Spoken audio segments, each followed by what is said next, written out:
میبینید حفاری خیلی سخته که شما خواسته باشید بیاید و حفاری کنید اینجا. من سوخار بهتون نشون بدم. نگاه کنید بچه ها، اینجا یکی از اون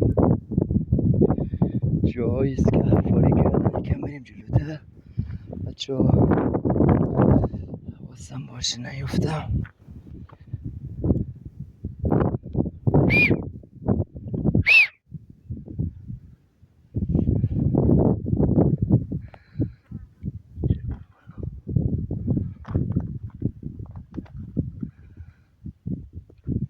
نگاه کنید بچه ها، اینجا رو اومدن حفاری کردن. یعنی چیه به نظرتون میتونه تو باشه که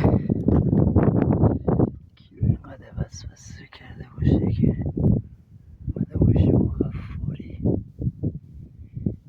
دیدید بچه ها، اینجا یکی از جاهایی که اومدن حفاری کردن.